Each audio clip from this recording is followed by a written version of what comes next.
ازاي اللاعب رجع لناديه كأغلى صفقة في تاريخ النادي ويتحول بعد سنين لواحد من أكتر اللعيبة جدلا في العالم؟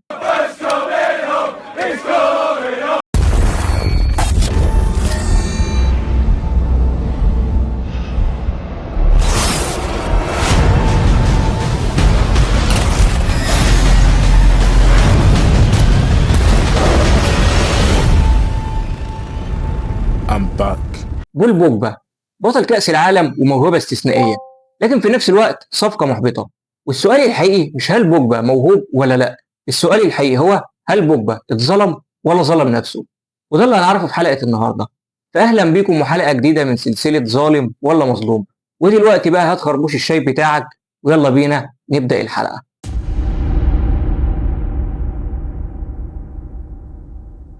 بول بوجبا بدأ في أكاديمية مانشستر يونايتد، لكن مشي بدري عشان مش بياخد فرصة.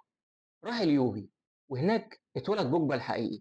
4 دوري إيطالي ووصول لنهائي دوري أبطال أوروبا، وبقى من أفضل لاعبي خط الوسط في العالم. قوة بدنية، سرعة، مهارة وتسديد ورؤية ملعب. كل العالم ساعتها قال إن بول بوجبا هيبقى لاعب من أعظم لاعبي جيله. ولكن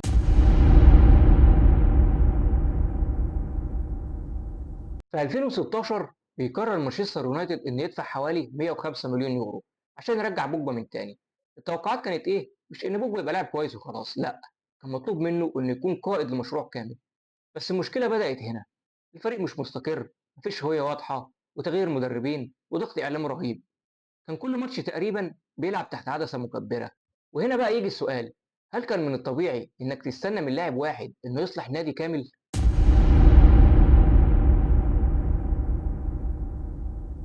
خلينا هنا بقى نبص بموضوعية ونتكلم في 3 نقط مهمة عشان نقدر نقول هل بوجبا فعلا اتظلم ولا لأ. النقطة رقم واحد وهي بوجبا في مانشستر كان مركزه إيه؟ مرة لاعب محور ارتكاز دفاعي، ومرة في صانع اللعب، ومرة تانية بوكس تو بوكس.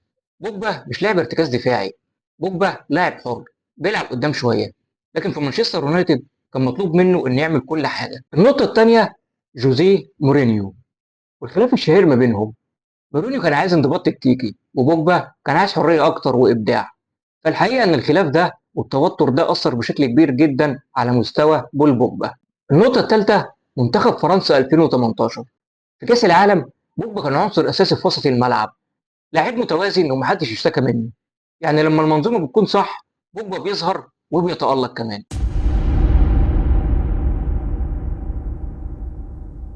وعشان نقدر نقول بوجبا ظلم نفسه في إيه فإحنا محتاجين نتكلم في 4 نقط مهمة. رقم واحد، الثبات. بوجبا أداء عمره ما كان ثابت، ماتش عالمي وبعده ماتش عادي جدا. والنجوم الكبار مش كده، لازم أن يكون عندك ثبات في المستوى، وده ما كانش موجود في بوجبا بشكل كبير. النقطة الثانية الإصابات. لعيب كانت إصاباته كتيرة جدا، وده جزء منه سوء حظ، جزء منه أسلوب حياة. النقطة الثالثة التركيز. قصات شعر، إعلانات، سوشيال ميديا، وتصريحات غامضة عن الرحيل. جمهور يونايتد كان عايز قائد مركز في الملعب، مش نجم بس حوالين الملعب. النقطة الرابعة أزمة الإيقاف، ودي أكبر ضربة في مسيرة بوجبا حتى لو في تفاصيل قانونية.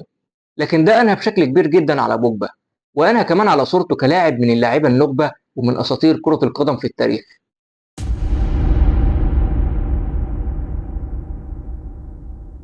لو هتقارن بوجبا بلاعب زي مودريتش أو توني كروس أو لاعيبة تانية غيرهم أساطير في وسط الملعب، فهتلاقي إن الفرق في حاجة واحدة بس، وهي الاستمرارية. لكن الموهبة، بوجبا كان موهوب، ويمكن كمان كان أعلى منهم في الموهبة. ولكن كرة القدم مش موهبة بس، كرة القدم عقلية واستمرارية والتزام وحاجات تانية كتير بتفرق جدا لاعب عن لاعب، مش مجرد بس إن هو يبقى موهوب وخلاص.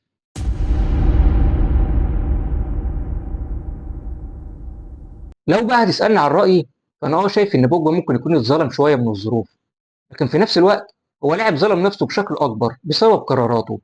الموهبة كانت موجودة، لكن الأسطورة مش محتاجة بس موهبة، محتاجة حاجات تانية بجانب الموهبة. بوجبا كان ممكن يبقى أعظم لاعب خط وسط في جيله، ويمكن كمان كان يقدر يبقى أعظم لاعب خط وسط جه في التاريخ، لكن اختار إن هو يبقى قصة جدل.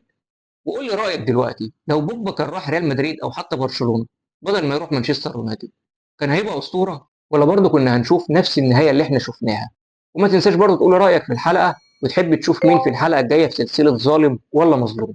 وشكرا جدا ليك.